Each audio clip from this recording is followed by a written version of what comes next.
El ayer y hoy se funden en un solo espacio. Ya empieza la hora del museo. Identidad, cultura y el diario acontecer se mezclan para dar forma a un encuentro cotidiano con nuestra historia. La hora del museo, el programa del Museo Histórico Nacional, conducido por Rocío Muñoz.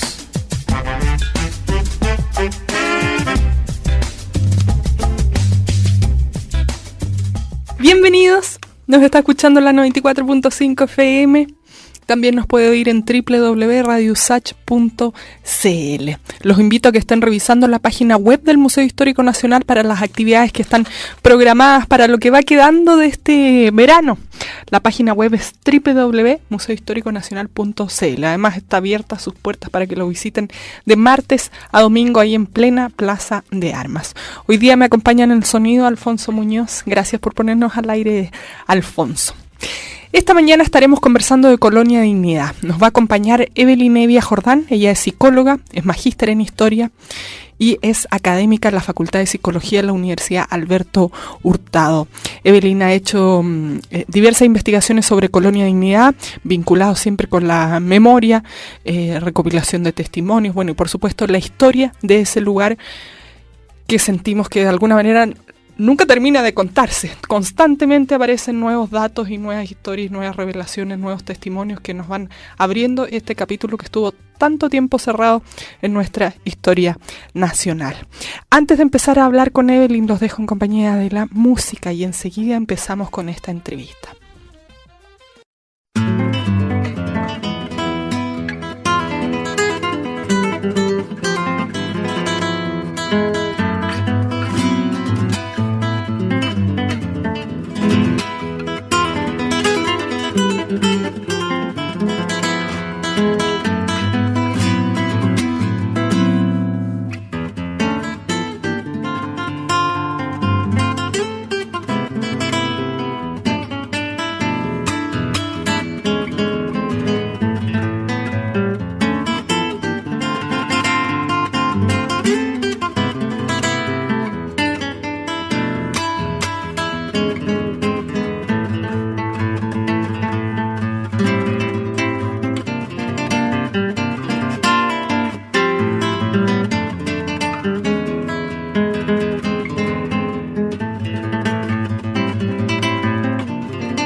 Ya está conmigo aquí en el estudio Evelyn Evia Jordán. Yo les comentaba que ella es psicóloga, es magíster en historia, es académica en la Facultad de Psicología de la Universidad Alberto Hurtado. Además, prontamente ya va a iniciar su doctorado también en historia. Con Evelyn vamos a estar conversando el día de hoy sobre Colonia Dignidad, sobre la memoria de Colonia Dignidad, la historia, los testimonios. Bueno, y como les decía, tratar de abordar lo máximo posible esta historia que todavía no termina de esclarecerse. Bienvenida, Evelyn, al programa. Gracias por aceptar esta invitación del Museo Histórico en Radio Sacha.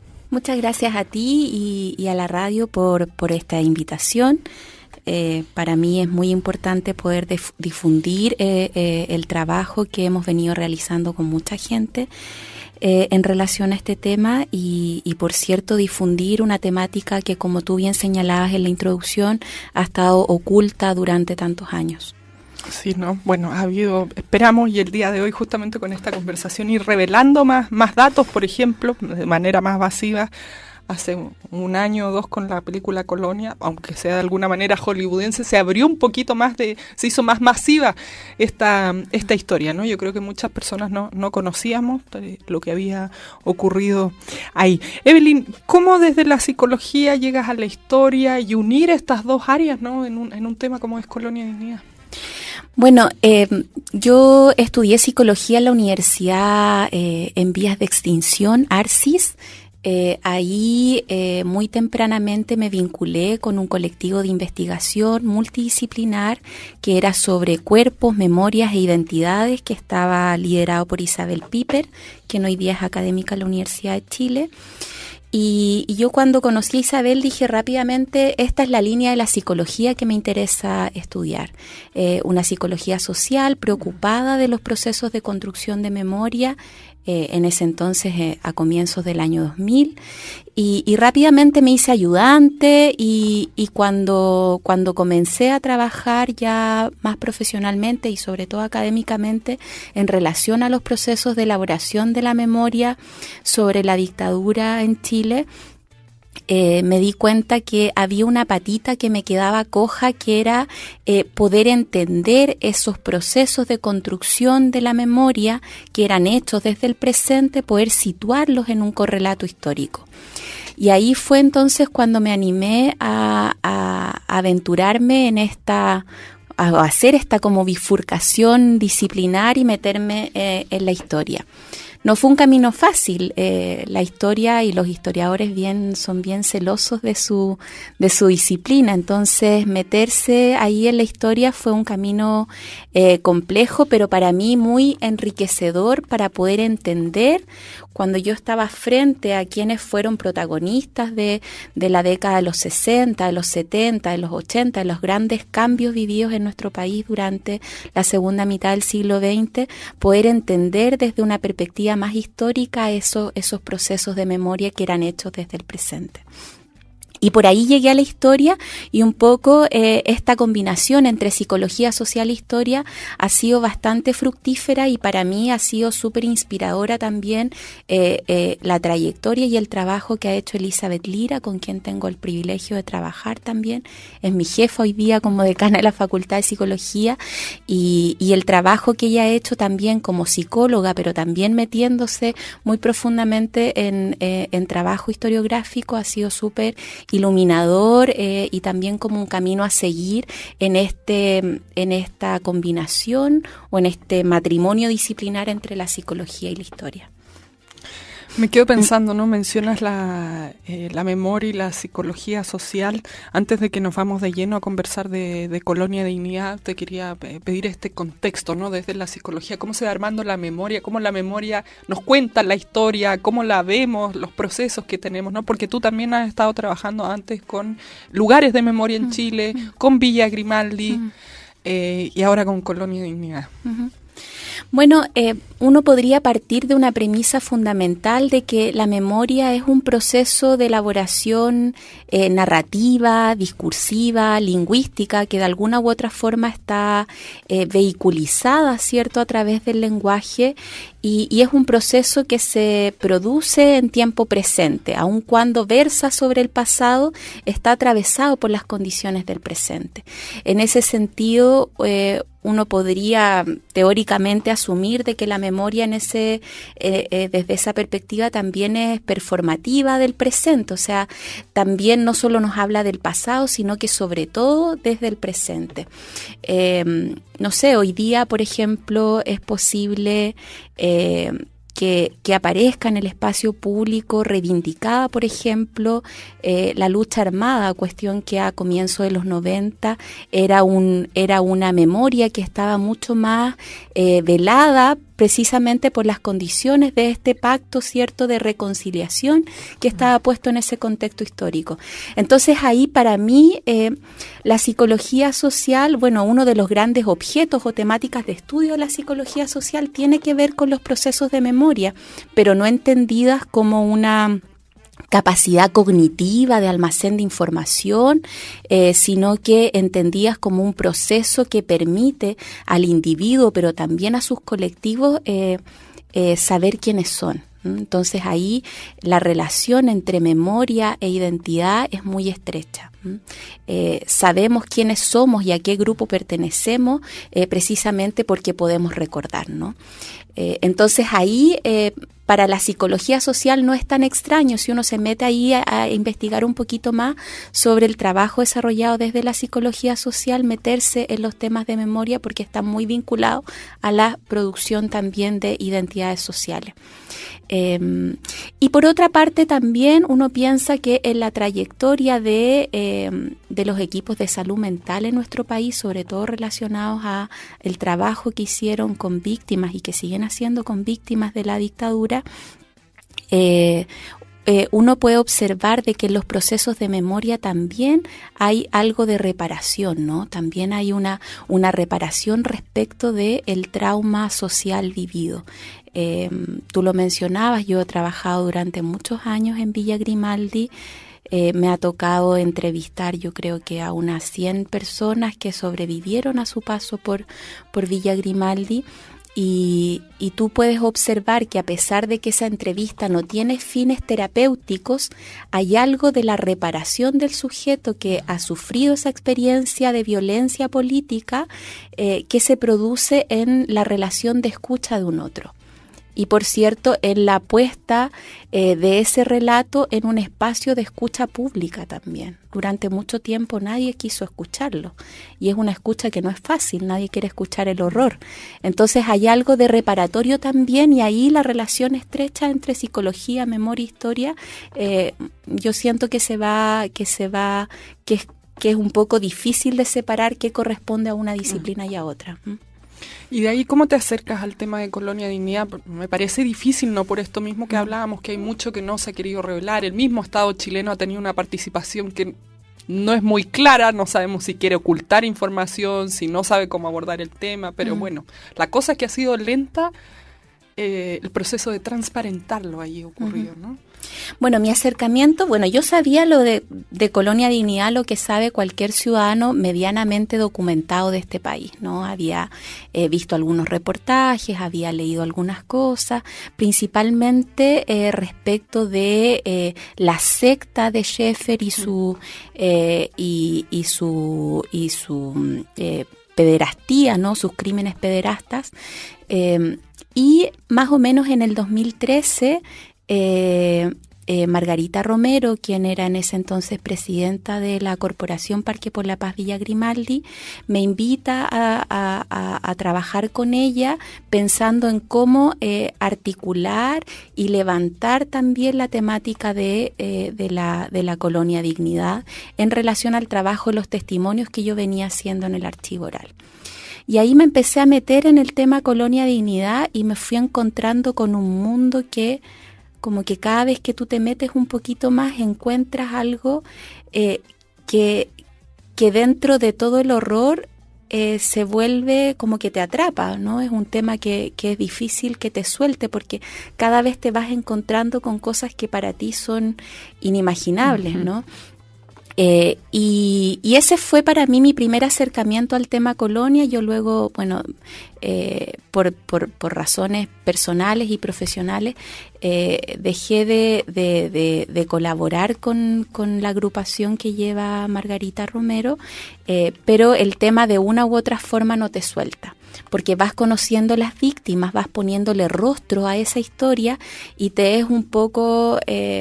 te comprometes ética y profesionalmente en una temática donde hay pocas personas que se han quedado y que han hecho de esto un tema y una bandera también de lucha, ¿no? De poder hacer visible de que esto no es algo que pasó hace 50 años atrás, es algo que hoy día todavía vemos sus efectos.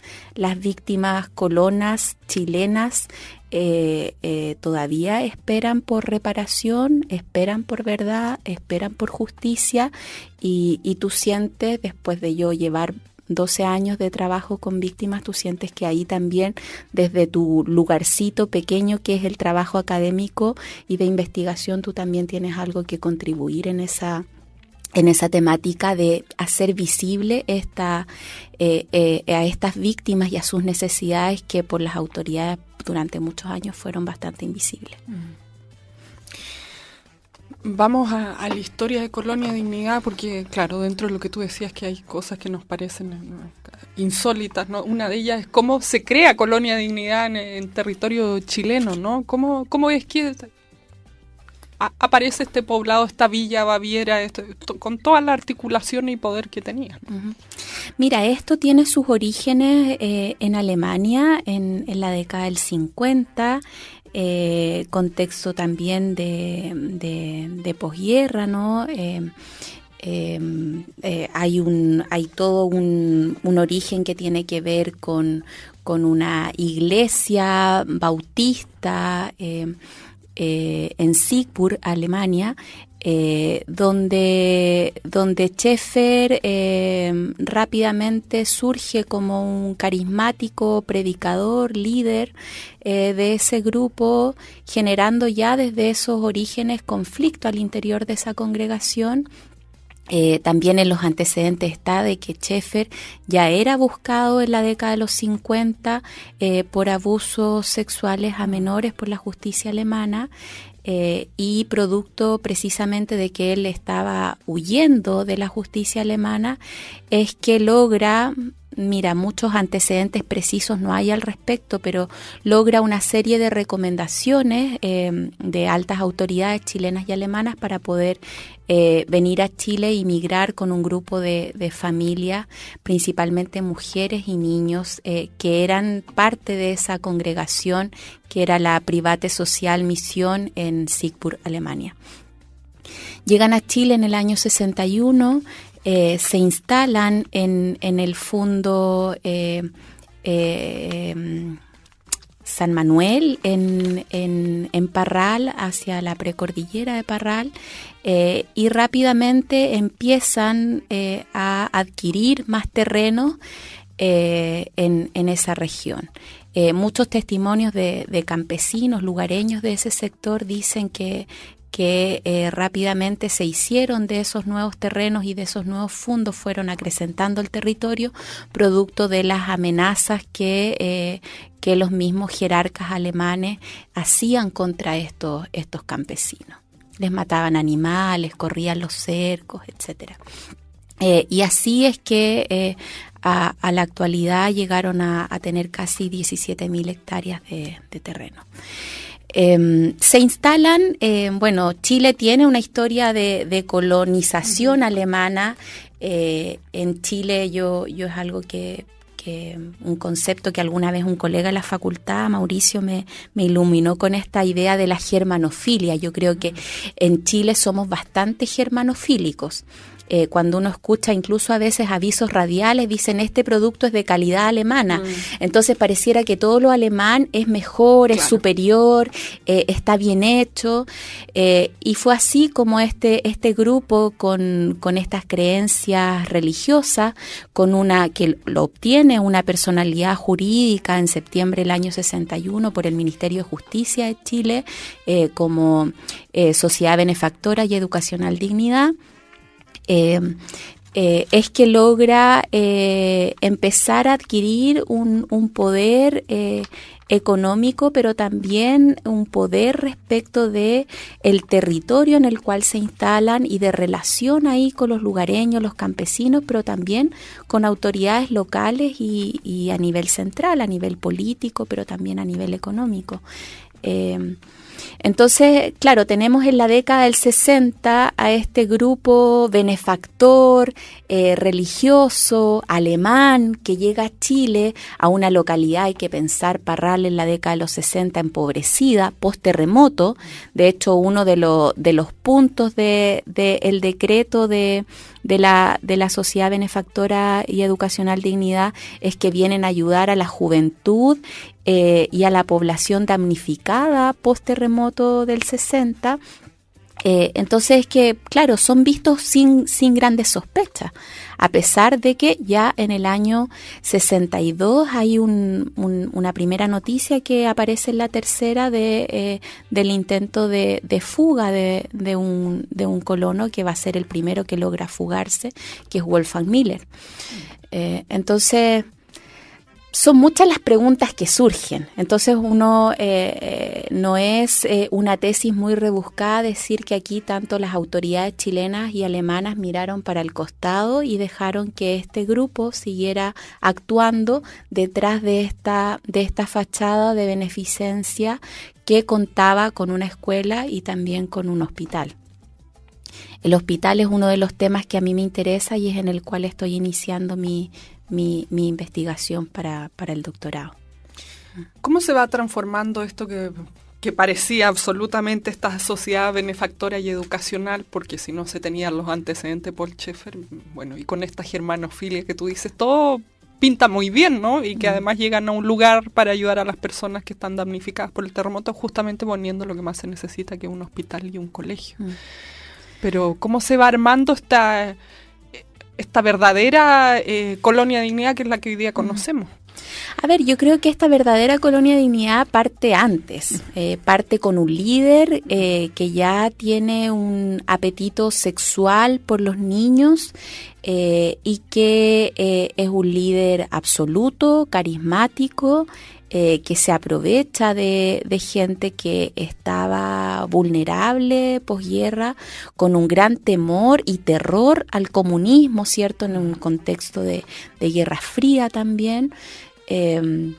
Entonces se aprovecha de esta población vulnerable y parte antes, porque desde el momento a mí me ha tocado entrevistar a colonos que llegaron en los 60 en el barco Marco Polo.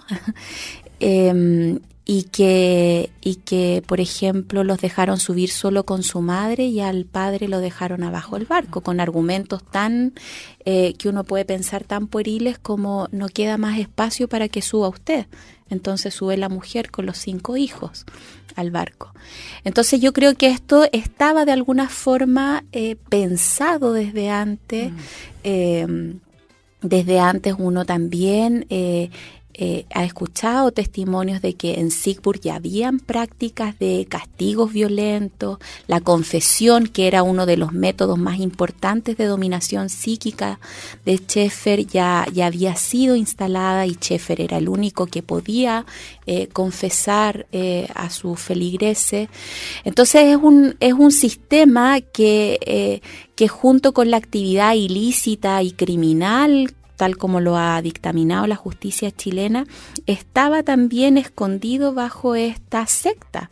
Entonces, claro, era gente que estaba siendo manipulada psicológicamente muy fácilmente y llegan acá, se instalan en un lugar aislado que es el lugar perfecto para cometer cualquier tipo cualquier tipo de crímenes, o sea, un lugar muy aislado, pensemos década del 60, por eso el correlato histórico es importante. Hoy día uno va a la actual Villa Baviera, ex Colonia Dignidad, y el camino está todo pavimentado, pero hay que pensar, hace 50, 60 años atrás eso no era así.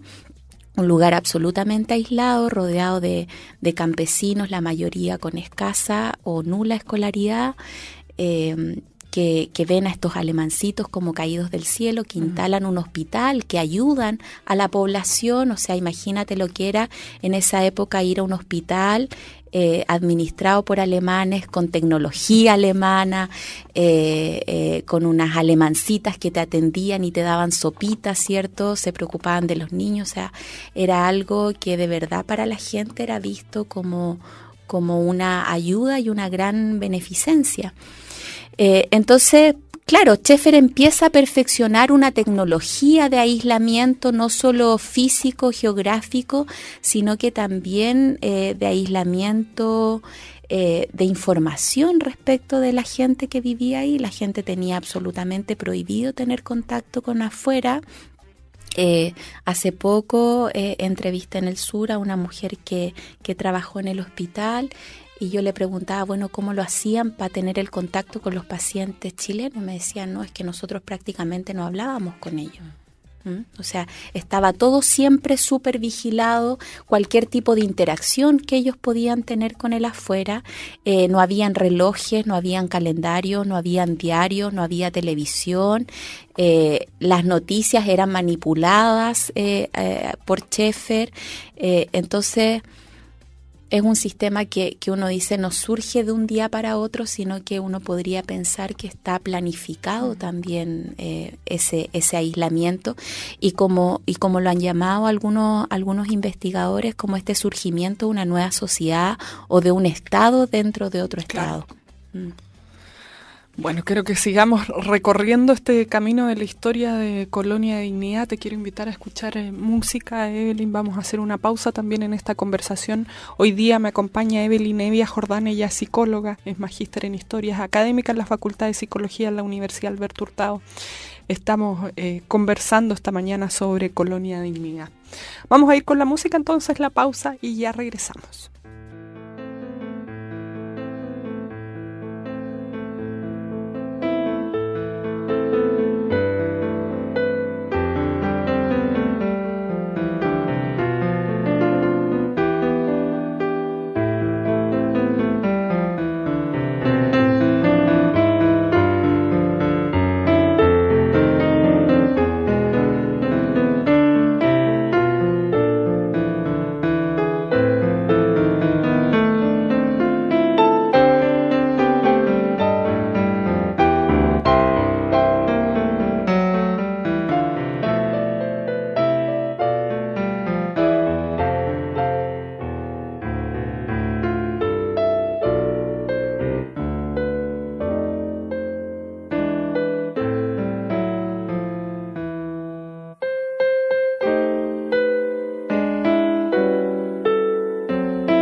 Ya nos conoces, en nuestra 6ª temporada seguimos juntos con los temas ciudadanos a los que te puedes sumar en nuestras redes sociales.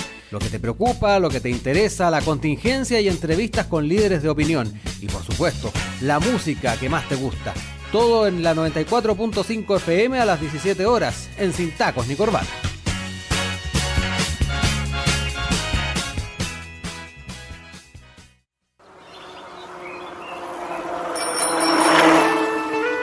Te invitamos cada sábado a las 12 del día a una cita con la naturaleza, las áreas verdes y la vida sana al aire libre. Radio Universidad de Santiago te acompaña a un paseo por el parque. No lo olvides, te esperamos en Santiago Verde, un programa del Parque Metropolitano de Santiago, cada sábado justo al mediodía.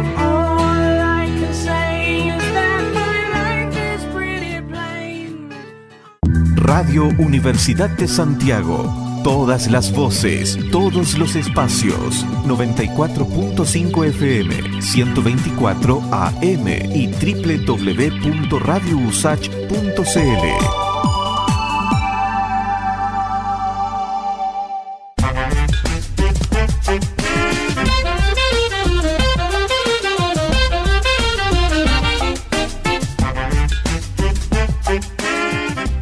Esta mañana estamos conversando sobre Colonia Dignidad, su historia, hoy día su referencia y también su valor histórico como un lugar de memoria dentro de Chile, los testimonios de quienes estuvieron ahí y develando, ¿no?, la verdadera historia de lo que allí ocurrió y cómo es que este lugar llegó a instalarse, como bien nos decía hace un momento nuestra invitada del día de hoy, como un estado dentro de otro estado, ¿no? Nos acompaña esta mañana Evelyn Evia, psicóloga, máster en Historia Académica en la Universidad Alberto Hurtado.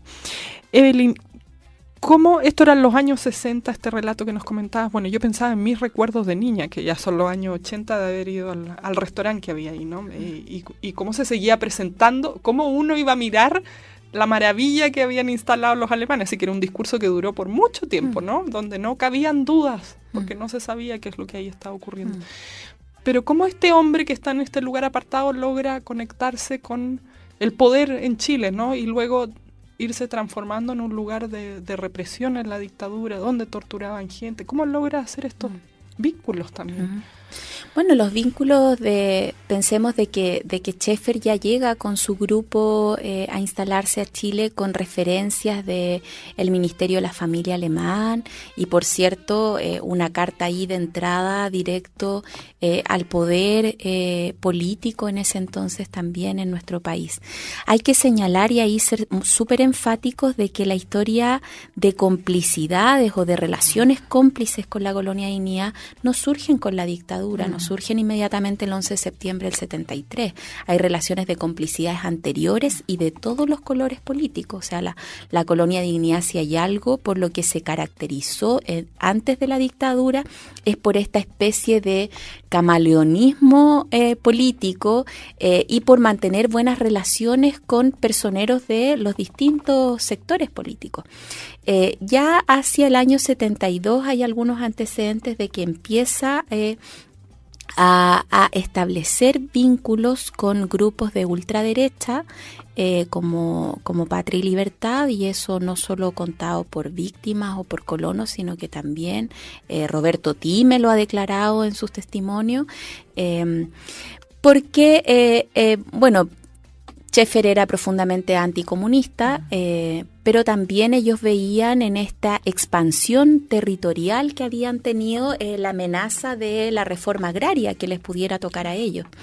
Entonces ahí comienzan a establecer estos vínculos con la derecha que buscaba, ¿cierto?, la derecha golpista, desde antes del 11 de septiembre del 73.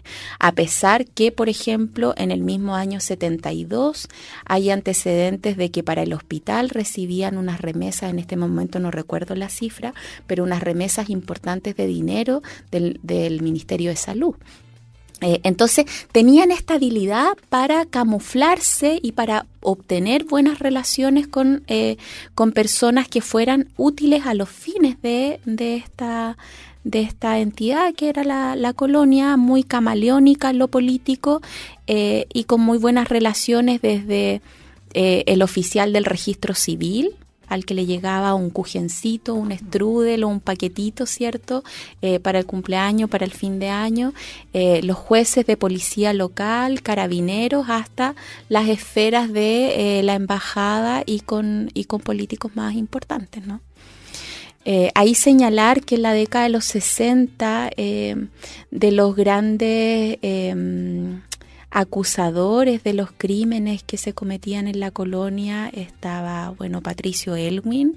Ahí hubo un grupo de la DC que fue uno de los grupos que levantó las primeras acusaciones en el año 64 en contra de la colonia, lo que incluso le valió la destitución de intendente a Tarico,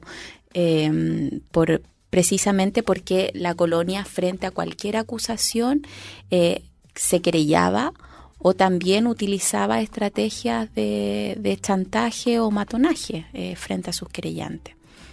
Los primeros reportajes acusando los crímenes que se vivían dentro de la colonia son de la revista Ercilla, también de la década de los 60.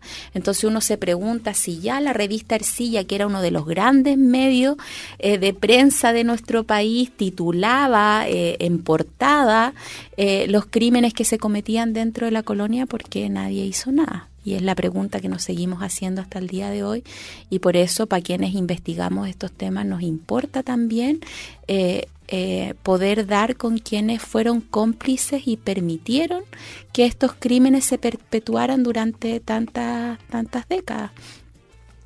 Hace unos días leía un libro, La Patricia Verdugo, y ella se refería a los reportajes de Erika Wexler, que era una de las periodistas más importantes en ese entonces de la revista Ercilla, quien hizo los primeros reportajes en contra de la colonia. Y Patricia Verdugo decía en su libro, bueno, si hubiéramos hecho caso, o las autoridades hubieran hecho caso a los reportajes de Erika, nos hubiéramos ahorrado cuántos niños abusados y cuántos torturados y desaparecidos que pasaron después por la colonia. Qué increíble, ¿no? Ya en los años 60 este tema se abordaba y se conocía muy bien. También ellos eran expertos en, no, yo siento de alguna, también recurriendo a mi memoria, estaba este telón que ellos montaban de que estaba todo perfecto, ¿no? Era muy difícil ir al lugar, y de hecho hasta hace no mucho le iba a la PDI y trataban de investigar algo, bueno, y a simple vista, así como una entrada rápida, no había nada. Entonces ahí también jugaron con eso durante décadas. ¿Qué eran estos primeros crímenes que se iban acusando ahí? ¿Tenía que ver con Paul Schaeffer y el abuso de niños? ¿Cómo se van mostrando estos horrores, y además que van siendo cada vez más, ¿no? Bueno, estos crímenes yo diría que no son muy distintos a los que conocemos hoy día, o sea, trabajo esclavo, castigos violentos, aplicación de electroshock, administración de psicofármacos para el dominio de los colonos que vivían ahí. De hecho, el primer fugado con éxito de la colonia, que es Wolfgang Miller, hoy Wolfgang Knesse, quien vive en Alemania y es uno de los principales como voceros de las víctimas que lograron fugarse. Él logra hacer su fuga exitosa en el año 66, pero el 62 fue su primera fuga. Después de 3 intentos, él logra salir del país, y recién el año que pasó, Hernán Fernández, abogado de Wolfgang, interpuso un recurso de reposición en la Corte Suprema porque Wolfgang se fue del país con una condena de la justicia chilena por haberse robado un caballo. Entonces, además, las víctimas finalmente terminaban siendo acusadas y criminalizadas, porque la colonia los jerarcas tenían toda esta red de protección de carabineros, o sea, la gente que se fugaba era devuelta con carabineros al predio. Entonces había toda una red de colaboración en esto y para uno, yo que llevo ya 5 años estudiando, leyendo todos los días este tema, es difícil entender cómo no hubo una actuación más firme de la justicia o cómo estas primeras actuaciones más firmes, como la de Patricio Aylwin cuando caduca la personalidad jurídica en el año 91 de la Sociedad Benefactora y Educacional, logra tener un revés gracias a la habilidad jurídica también que tenía la Sociedad Benefactora y Educacional, y se crean distintas sociedades. Entonces, estamos ante como la justicia lo determinó, una asociación ilícita y criminal que se vale de todos los medios legales e ilegales para mantenerse y para continuar con sus fines. ¿Cómo empieza a vincularse con la población chilena? Porque después no solo eran alemanes los que estaban ahí, sino los mismos vecinos, lugareños, que pasan a formar parte también de esta secta, ¿no? La principal vinculación tiene que ver con esta faceta benéfica que era la escuela y el hospital. La escuela y el hospital eran el punto de conexión de la colonia con la sociedad chilena y principalmente con los vecinos, ¿no? de los campos aledaños al fondo. En el hospital, se hacían prestaciones médicas de todo tipo y a través de ahí, por ejemplo, muchos niños fueron adoptados de manera sospechosa, fraudulenta, por colonos alemanes, y uno se pregunta, bueno, a mí me ha tocado conocer algunos hoy día adultos, ¿no?, que fueron adoptados y inscritos con identidades alemanas. Uno se pregunta para qué, si los niños dentro de la colonia no existía el concepto de familia, porque Schaeffer había disuelto el concepto de familia. Entonces estos niños crecían en las casas de niños, pero finalmente no tenían ninguna vinculación con los padres colonos que habían hecho el trámite de adopción. Entonces ahí tienes un punto de conexión a través del hospital, donde llegaban las mujeres a dar a luz a sus hijos, ¿cierto? Muchos pacientes. Uno sabe que la población consultante de los hospitales principalmente es femenina, entonces llegaban muchas con los hijos, entonces ahí tenían una llegada también a través de los niños, entonces los niños eran invitados a pasar temporadas dentro de la colonia, eran invitados a la escuela o a otras actividades, y así también se iban captando los niños que llegaban junto a sus madres, mujeres campesinas de escasa escolaridad, con muchos niños, con muy pocos recursos. Entonces ahí tenemos esos dos puntos de conexión, y si uno piensa bien son dos puntos de conexión que permiten a Schaeffer también llegar a los niños, que era su principal punto de interés, ¿no? Bueno, después empieza a ver estas mismas personas, estoy pensando en este chico Luna, no recuerdo ahora su nombre. Salo Luna, que fue todo un caso, y yo lo tengo un poco entre tinieblas, pero no se sabía si estaba mintiendo, si era verdad, de qué bando estaba. ¿Qué empieza a pasar también cuando ya hay gente local que empieza de alguna manera a contar lo que ahí está pasando? Bueno, yo creo que aquí por eso es importante el trabajo de investigación histórica, el trabajo de poder acceder a los documentos, pero también a las fuentes vivas, ¿no? A los testimonios, a los relatos. Y yo creo que la memoria de nuestro país, bueno, todos sabemos que es bastante frágil, pero también yo creo que los medios de comunicación han hecho un trabajo de contribuir a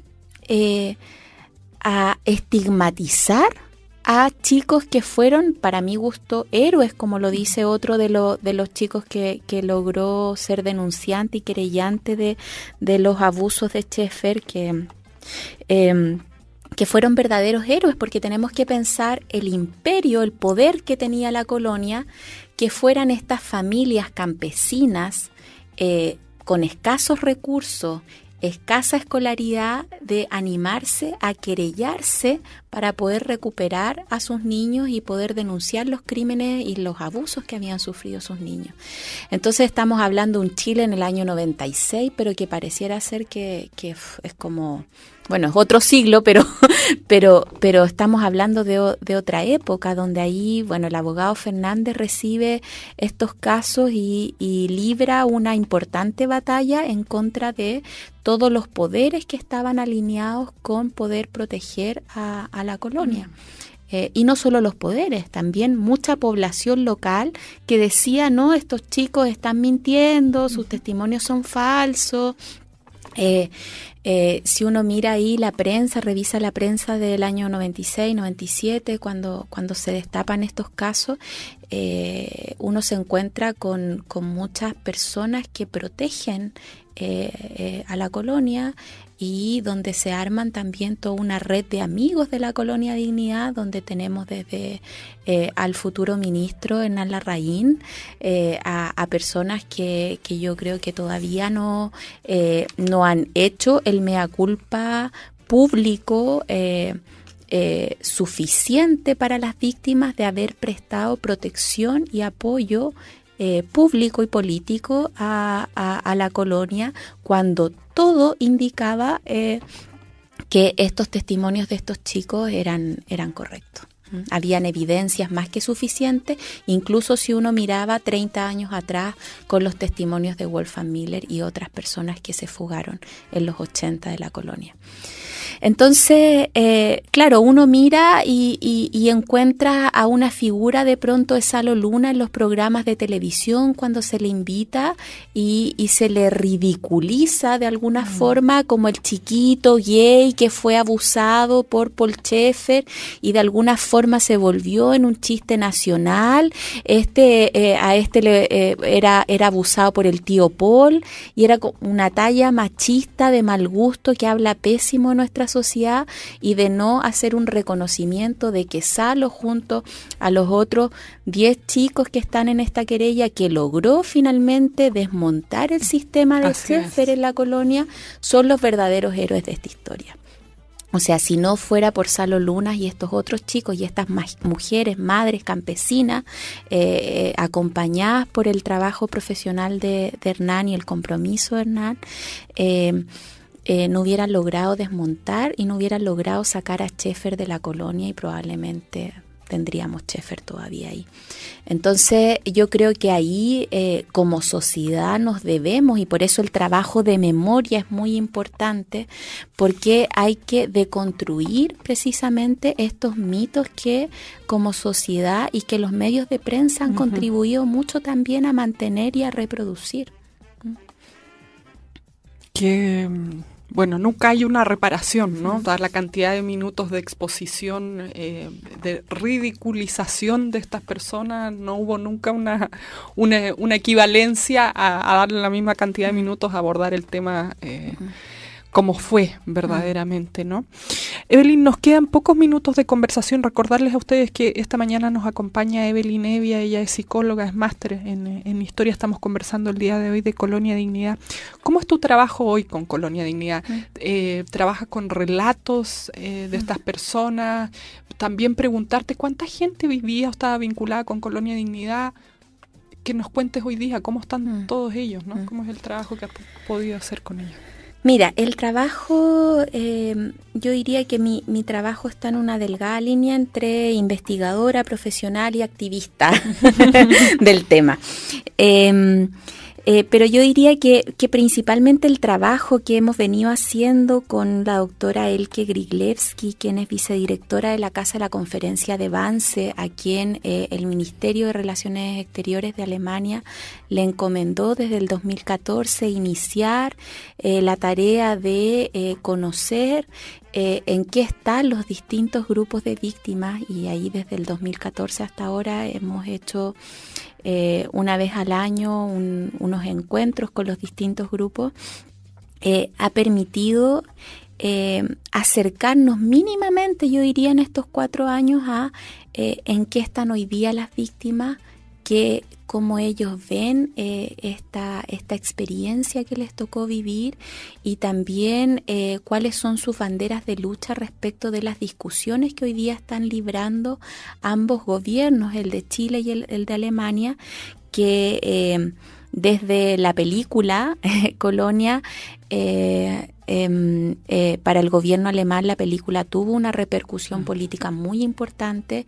Eso generó que en abril del 2016 el entonces ministro de Relaciones Exteriores, Steinmeier, convocara a un acto público donde, además de anunciar que se iba a adelantar la apertura de los archivos de la Cancillería en Alemania, porque tenían que estar cerrados por 30 años, así es la legislación alemana, pero que lo iban a adelantar.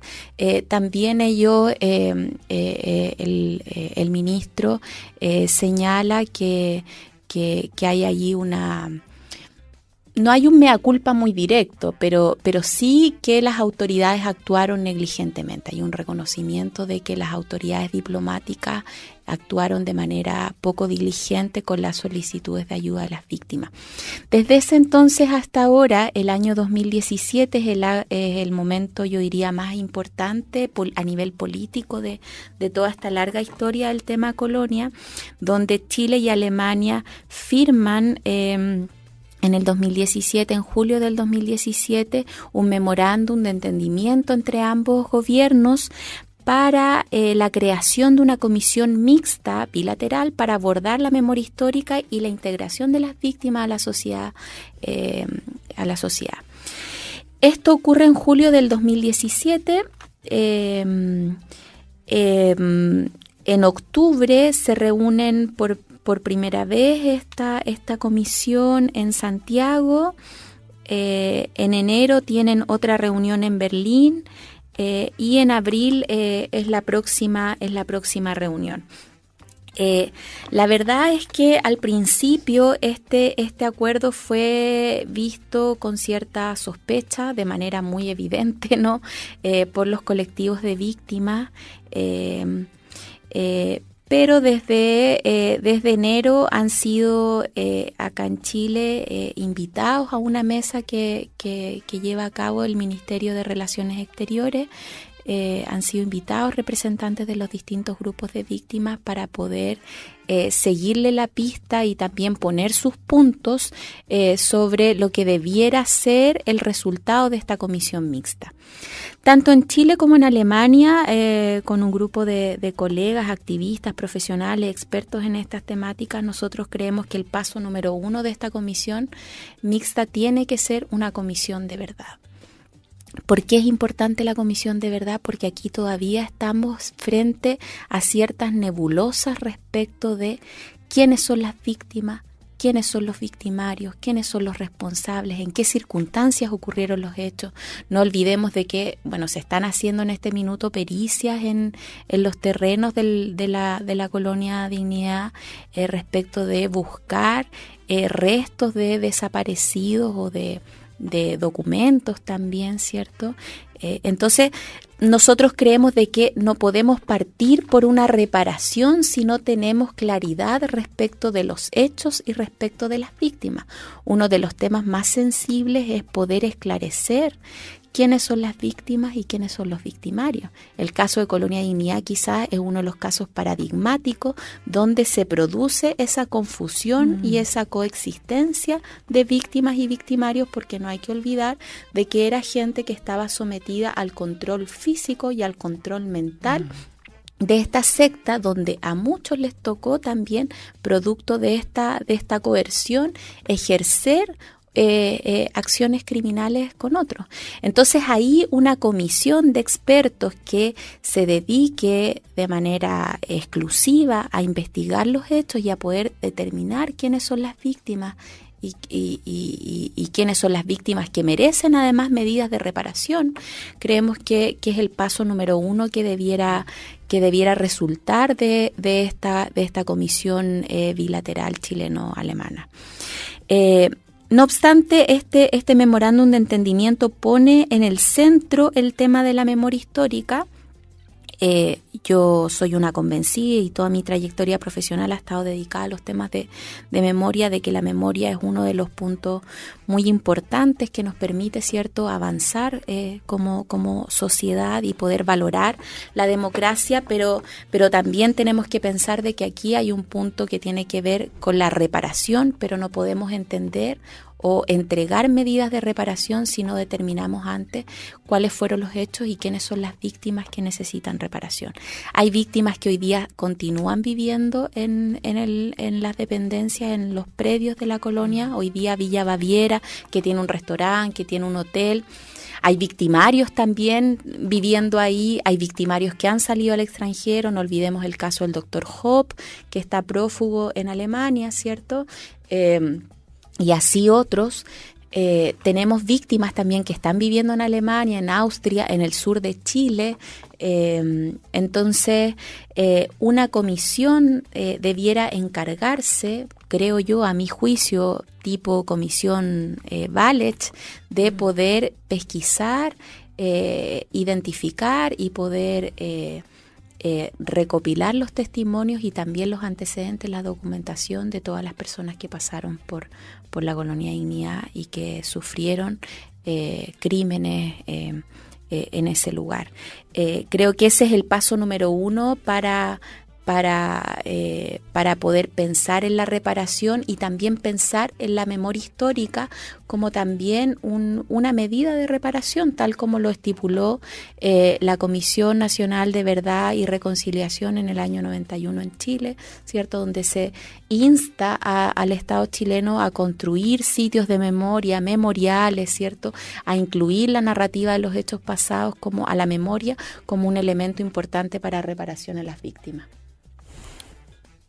Bueno, Colonia Dignidad es un tema muy amplio, muy grande, que uno pudiera destinar mucho tiempo para conversarlo, ¿no? Como partíamos diciendo, nunca se termina de conocer todos los detalles de esta historia de Colonia Dignidad. Bueno, vamos a estar atentos al trabajo que se vaya haciendo, ¿no?, en esta comisión mixta, que es lo que hay, ¿no? Es la oferta que hay para indagar más sobre este tema.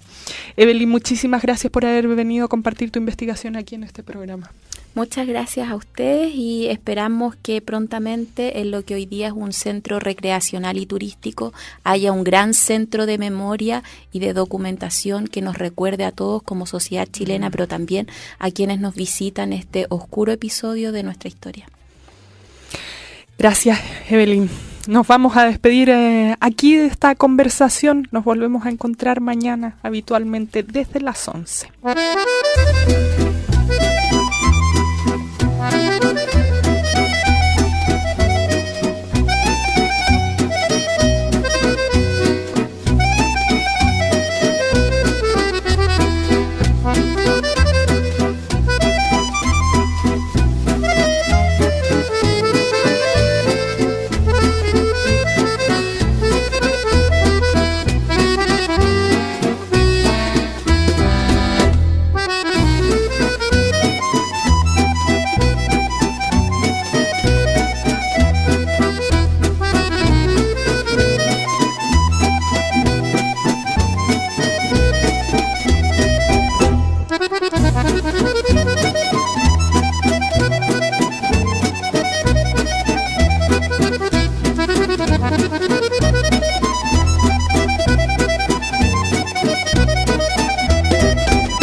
Esto fue La Hora del Museo, donde la historia se hace presente para darnos nuevas visiones y opiniones de la actualidad.